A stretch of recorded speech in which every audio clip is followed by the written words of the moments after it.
Good afternoon and welcome to this edition of KTN Newsdesk. My name is Betty Callow. We have the latest.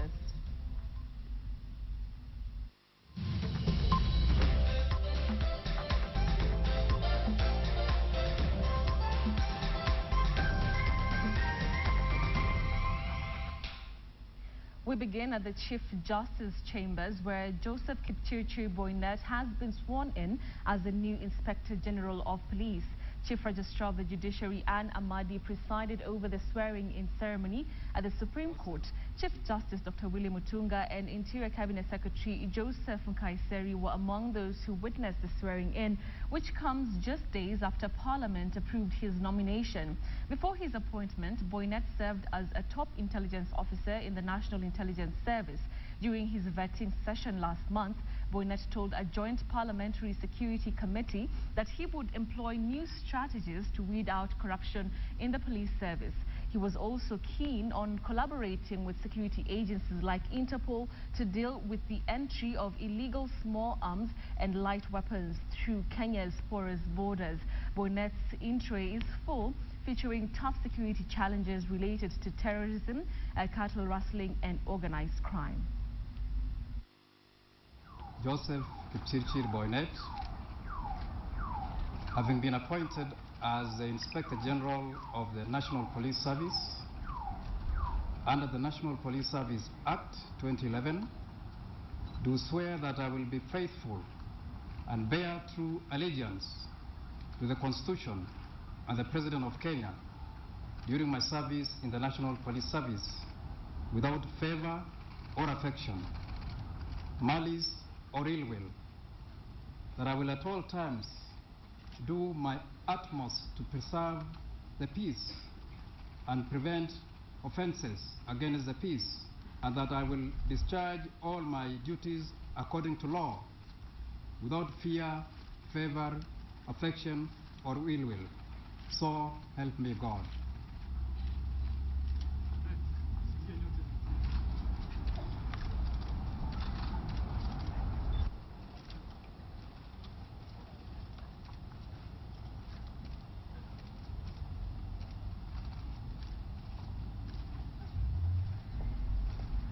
Chief Justice Dr. Willie Mutunga has appointed a 5-judge bench to hear a petition challenging the new retirement age for judges.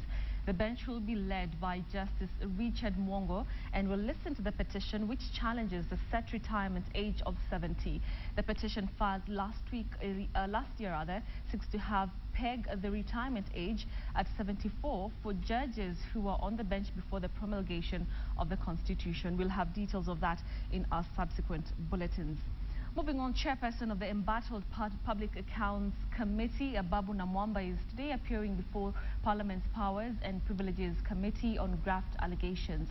And as Namwamba gets on the hot seat, his party leader, Raila Odinga, says the focus should not be on who received the bribes, but on who gave the bribes. We're joined by Aaron Ochieng, who has been pitching camp at Parliament and the ODM House, of course, to tell us what exactly is happening. Aaron, thank you very much for joining us. Let's start with Parliament. What is currently taking place there? Well, Betty, as you said earlier, Babu Namwamba this morning at around 10 o'clock made his way to the Powers and Privileges Committee, where he was questioned on the alleged corruption in a Public Accounts Committee, which he was chairing and is now suspended. And details of what prevailed inside there were yet to be told, as it is a closed-door interrogation. But later in the day, we'll be told exactly what Namwamba has said, especially the kind of evidence that he has tabled, and the manner in which he is trying to defend his name and the name of the Public Accounts Committee. Betty. Aaron, do we know who else is supposed to be grilled this afternoon apart from Babu Namwamba? Currently, the committee has gone on a break. We are not sure whether Babu Namwamba will come late in the afternoon to give his evidence, because he did not talk to us. He just left the room. We are not sure whether he's coming back in the afternoon or not. But other people who are supposed to be questioned are members of the Public Accounts Committee. Betty. All right. What other developments are we getting from the Orange House? Well, as Babu was being grilled, his party leader, Raila Odinga, was holding brief with the press at Orange House, where, as we know, there has been allegations that he has also been mentioned in this whole fracas and, of a Public Accounts Committee. But he said that he has not been approached to come to Public Accounts Committee to give any evidence, neither is as a press, he was alleging that what the press is saying, that he is willing to go there, is not correct. But what he said basically is that corruption, the party ODM does not condone corruption. He wants the committee to do its work well. But at the same time, he's saying that much attention could be on Babu Namwamba and the Public Accounts Committee on allegation of receiving bribes. But who exactly was giving the bribes, and why would that person want Public Accounts Committee not to do its thorough job? This is what Raila Odinga said on this matter. I've not received any invitation, and I want Parliament to deal with parliamentary issues. Please leave me out of parliamentary affairs. The most important thing is that Parliament should decisively deal with the issues of corruption. I've never condoned corruption in my life. Yes. I'm not going to begin doing so. And you should look at everything holistically. You have got institutions which are meant to deal with corruption, carry out proper investigations. Because if you're talking about corruption, there's always the giver and the taker. Now we are not talking about the taker in Parliament, but about the giver in the executive. So this matter needs to be dealt with holistically. See, you sent a dog to go and chase a thief who has stolen your food. The thief is throwing bones at the dog. So the dog is now chewing the bones, and the thief is running away with the meat. And you're leaving the thief to go scot-free. The media, please get the thing right. The thief is the one who is running away. You're concentrating on the dog. CORD leader Raila Odinga there speaking at the Orange House, of course, in regards to what is going on at a parliament where Babu Namwamba is being grilled by the Powers and Privileges Committee. Aaron Oching will have those details in our coming bulletins. Let's now shift to another perspective of the PAC intrigues. The Public Accounts Committee is Parliament's powerful organ to check government successes on expenditure. But the graft and bribery allegations rocking the current PAC has dwarfed its reputation compared to some of its predecessors that were bold and wavering and steadfast to flag out corruption incidences, name and shame powerful cabinet ministers implicated in graft. He pioneered the first Public Investment Committee in 1992 in the advent of multi-party politics, a crucial watchdog committee to check the KANU regime. It is under their tenure that former Webuye MP Musikari Kombo pushed for the establishment of the Anti-Corruption and Economic Crimes Committee, an equivalent to the Public Accounts Committee. At that time, one of George Angwenyi was a member of that committee. He was then an assistant minister. When we left Naivasha, before he reached the escarpment, he had been sacked from being an assistant minister because he had been participating in a meeting of rebels. But we were not rebels. The new Anti-Corruption and Economic Crimes Committee would begin a probe into corruption scandals pre-multi-party era. The result was a bold and damning report that named and shamed powerful cabinet ministers in the KANU regime. Despite the report being tabled in Parliament, nothing came out of it as KANU marshaled its numbers to expunge the names from the report. We decided that we shall be bold and we shall name to shame. And I think that's the first time in the history of this country that people were named. Omingo Magara sat in the powerful Public Accounts Committee during the NAC regime. After the lead was lifted on the Anglo leasing scam, he shepherded a probe and consequently tabled a report unmasking the unscrupulous deals and billions of sums lost. There are two things you cannot do at the same time. You cannot chew and talk at the same time. If you are chewing for your own benefit, the Kenyans who have given you a voice to speak will be voiceless. In my committee, we chose to speak. Despite pressure, government's opposition and manipulation doctoring the first Anglo-listening report, the PAC then remained steadfast in its role to expose the rot within government in emptying public coffers. They gave us a voice to speak. Those poor women who give you a vote can't speak English in Parliament. Please express yourself, not then robbing them again of the taxes to enrich yourself further, actually compromising the mandate you are given. So I think corruption is a crime that should be given the maximum sentence if possible. There is general consensus that the gains made in emboldening Parliament in its watchdog role is fast being degraded. People like the late Shikuku, wherever they are, sitting in the grave, people who really believed in the fight against corruption, seeing this, people like myself seeing this, yeah, yes, you will feel betrayed. Those debts that we incur are not supposed to be incurred. And it's a pain to all of us in Kenya that today that the public debt is soaring into about 2 trillion shillings.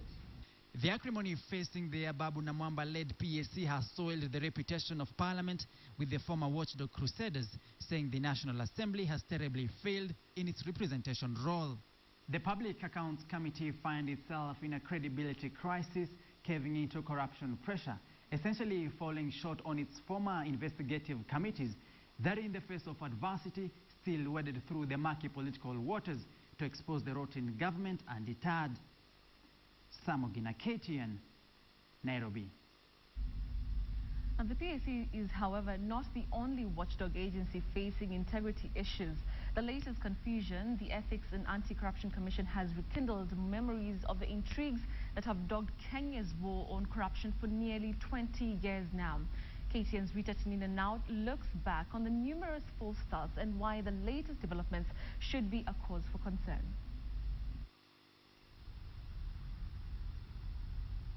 This building remains famous for the great sound bites that have come from here. We think none harm, do none harm, wish none harm.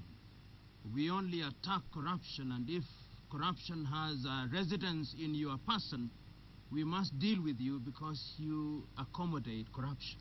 The director lived between the hammer of his friends and the anvil of his opponents. But Kenya's war on graft has been dogged by intrigues right from the beginning. It started with this man, John Haron Mwau, who in December 1997 was appointed the first director of the then newly created Kenya Anti-Corruption Authority. But the ex-policeman would soon run into trouble when he sought to prosecute 4 top treasury and tax officials over an alleged fraud on non-collection of taxes relating to wheat and sugar imports. A tribunal was quickly put together to prosecute Mwau, and in November of 1998, he resigned, sending Kenya's anti-corruption war on a spiral. It turned out that Kenya Anti-Corruption Authority had been given powers to prosecute without an amendment to the Constitution that at the time confined such powers to the office of the Attorney General. Banauriri, who gave you authority to write these things to me? Have you read the Prevention of Corruption Act? Have you read? Justice Aaron Ringera, who as Solicitor General had been a witness at the Mwau Tribunal, was later appointed as the new director of CASA in March of 1999. But on December 22, 2000, the courts finally dealt CASA a death blow, declaring it unconstitutional. With pressure mounting on the KANU government from both the IMF and the World Bank, the government appointed an anti-corruption police unit headed by a former deputy director of CASA, Swale Slim, to take over all the 139 cases that were being investigated by the authority. But the unit's mandate remained unclear, and its independence was questioned by critics. A ray of hope came in 2003, when in the early days of the NAC administration, the Kenya Anti-Corruption and Economic Crimes Act was passed, putting in place the Kenya Anti-Corruption Commission, KACC.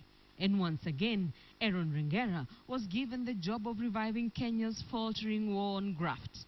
Ringera would become famous for his Shakespeare quotes and promises of fire and brimstone for the corrupt. But he had to bow out on the 30th of September 2009 when Parliament refused to endorse his reappointment on claims that his fishing expeditions had come to naught.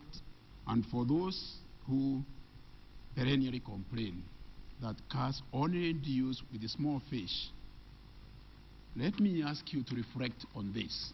He declared that the war on corruption would never succeed until the commission was given powers to prosecute, to seize assets and passports, and require public officials to declare wealth whenever it deemed fit. But the commission was in for more drama. Next on stage, Professor Patrick Loch Otieno Lumumba. In the next 2 to 3 weeks, we expect that about between 5 and 10 high voltage files, 5 to 8 high voltage files. PLO would hit the ground running, even joining street demonstrations on occasion. But his Waterloo would come in the middle of 2010 when he declared that he was training his guns on top officials and members of parliament. Fight against corruption will be conducted without fear, favor, or ill will, for the sake of this country and for the sake of this generation and generations yet to be born. That would pave way for a fresh controversy over the appointment of Mumo Matemu as the chairperson of the Ethics and Anti-Corruption Commission. The latest intrigues bear the hallmarks of an all-too-familiar pattern. But with the talk of corruption in every major public institution, the big question now is whether Mumo Matemu's commission will still have the energy to lead the fight. Rita Tinina, KTN, Nairobi. Away from the corruption issues now and on to more controversy. Well, this time in Nakuru County, Tuesday's images of fistfights among members of Nakuru County Assembly shocked the entire nation. MCAs exchanged kicks and blows over the leadership of the County Assembly, and on Wednesday morning, police officers were not taking any chances. Here's our reporter Kamcha Menza with an update.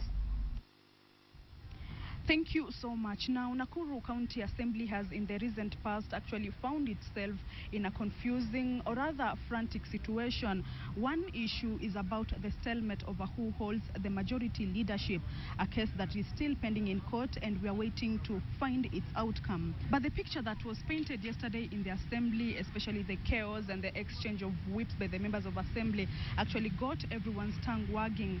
We understand the reason behind that, however, was that an MCA from Biashara Ward by the name Stephen Kuria was meant to table a motion seeking to make amendments to Standing Order 195 Article 2 that aims at reducing the threshold to remove Deputy Speaker from 2/3 to a simple majority. The motion to amend Standing Order 195 Article 2, however, is based on grounds of gross misconduct on the side of the Deputy Speaker, as well as insubordination and going against Chapter 6, which is on ethics and integrity.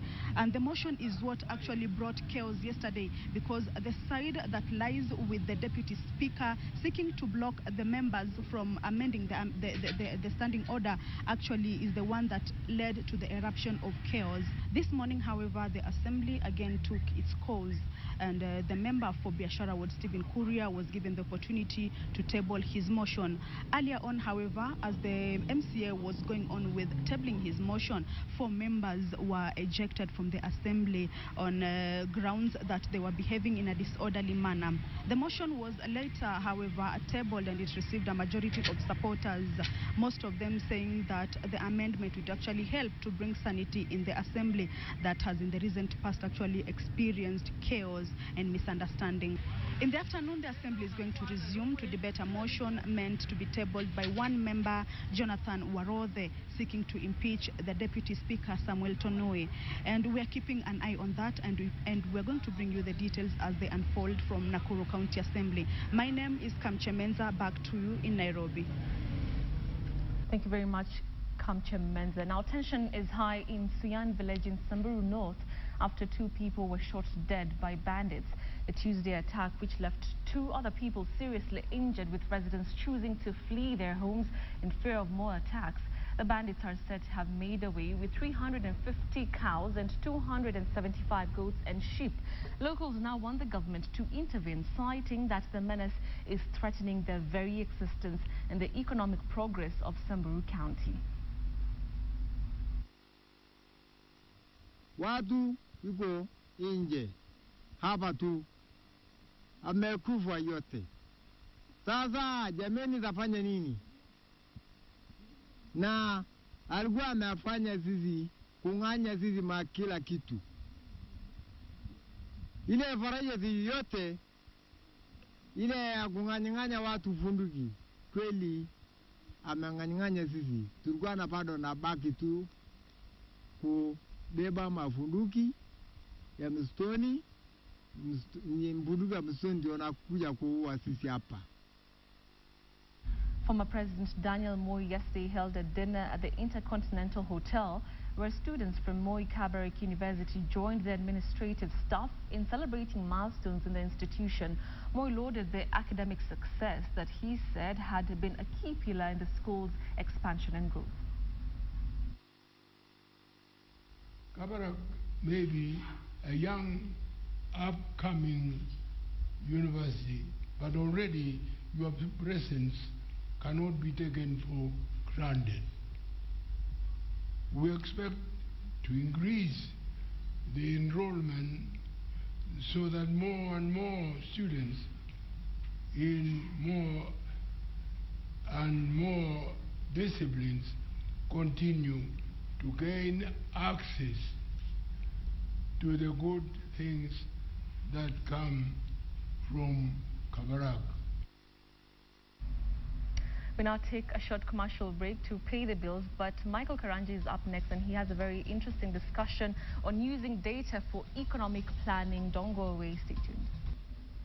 And welcome back to KTN Newsdesk. I'm Michael Karanji. Now, earlier this morning, CIC Stanbic Bank, and the End Market Financial Information Service Provider launched the first Purchasing Managers Index in Sub-Saharan Africa, and today I'm joined in studio by Richard Willis, who's the Director for Economic Indices in studio.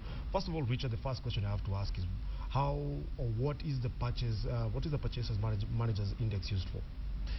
The PMI has been going for 30 years now, and we've been producing it for over 20 years. And basically it's used for looking at the economy on a monthly basis. So it's giving you the first indicator each month of business conditions in the country that we're actually producing it in. And what it's used for is for people to give it the first look at any turns in the economy that's happening. So that's what we're doing, is sort of looking at the whole of the economy, and it's the private sector that we're actually covering. All right, obviously, government places a lot of emphasis on private sector growth for driving economic agenda. So what kind of industries are you looking at from the private sector? It is a whole economy, so we're doing agriculture and manufacturing, services, construction and retail. And it is all sizes of companies. So it's not just the big companies. What we're looking at is showing the whole economy. So we look at official gross value added data, and what we want to do is replicate that and have a perfect sample of the economy in this country. And it's exactly the same methodology here as we use in the rest of the world. So it's a proven methodology. So it is all of those companies, whether they be small, whether they be medium or large companies. What are some of the key characteristics that you look for, or some of the parameters? Are you looking at something like credit access? Are you looking at employment? Are you looking at wealth generation or growth? What are some of the parameters that the PMI looks at? Well, what we're looking at is, first of all, is sort of, let's say generally, is just the output of the companies, whether they be manufacturing or services. And then we're looking at sort of price pressures, what they're actually having to pay for goods that they're buying, what they're being able to sell their goods for, how much they're having to pay for employees in the service sector. So we're looking at all of those areas on sort of employment, deliveries. We're looking at input prices, output prices. So it gives you a sort of total picture by looking at all those sub-indices. And how crucial is this data, especially for private sector, in terms of just looking to the future and actually using some of this data that is coming out to actually look at, hey, this is what is being done in this industry, this is what is coming out from the competition? Yeah, I mean, what we're looking at is not we're asking people factual questions. Yeah. So it is historical. So we're saying to people what did happen last month. So we're not relying on people to sort of judge what they think might happen, Yeah. because that's always quite a dangerous area. So it is factual and it is historic. So we're not asking them for any actual figures Yeah. or any numbers. It's just saying, is it getting better, is it getting worse, or is it the same than the previous month? So that's what we're looking at in terms of getting from those companies.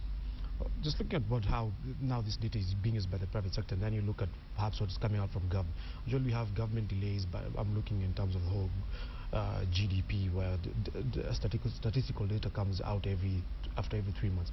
How important is it then to have this kind of monthly data coming out, just to keep people in the know of what's happening in the economy? Yeah, no, I mean, you're right. It is very important to have it on a monthly basis. And it was basically a central bank, the Federal Reserve in the US, who basically were looking at their official data, which is quarterly, and then it takes 4 or 5 weeks to process it.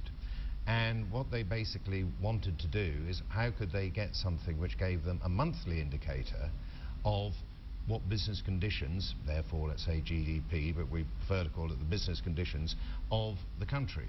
Yeah. And that's basically why it came about, to give an indicator each month quickly of what the conditions are. So the surveys open on around about the 12th, 13th of the month, and they close around about the 25th, 26th of the month.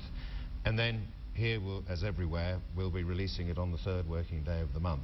So it is very fast, and it's very quick, and it has proven itself over the years, over the many countries that we actually produce it in. Obviously now the PMI, this is the first index that we've been introduced in sub-Saharan Africa, and we're glad that it's in Kenya. Just looking at how then do we compare, like if you're able to use data from Kenya, then compare it with data in Uganda, data from Tanzania, just comparable activity across the region? Yeah, we're working with, as you know, CFC Stanbic, and what we're doing, we will actually be in the next month releasing PMI for Ghana and Nigeria, and then we're also working on Mozambique and Zambia. So there will be that comparability between all of those with the PMIs. So that would be, let's say, the first stage. But looking at it against official data, I mean, it is looking at the business conditions and looking at how they're going, and what we're hopefully showing is the first turns in the economy each month. And so it is to look at sort of the GDP, look at the PMI. What we're reporting is what people are telling us about what's happening in their company. On almost a real-time basis. Yes, yeah. All right. Thank you very much. That has been Richard Willis, the Director for Economic Indices at Market, just sharing with us the introduction of the Purchasers Management Index that was launched earlier this morning, and how it translates to business efficiency. Betty Kialo, what happened in the UEFA Champions League last night? Well, let me tell you all about it in sports. Well, UEFA Club Champions League title holders Real Madrid overcame a nervy night to scrap through to the quarterfinals of the European competition. Real had to work extra hard as Schalke 04 pinned them with every opportunity that came their way. The Spanish Giants qualified 5-4 on aggregate. Porto from Portugal convincingly eliminated Basel after winning 4-0 in their return leg. Yep, that was definitely better. Well, that's where we wind up things here on KTN Newsdesk. Thank you very much for watching. Join us on KTN Prime and KTN Leo tonight. I'm Betty Kialo.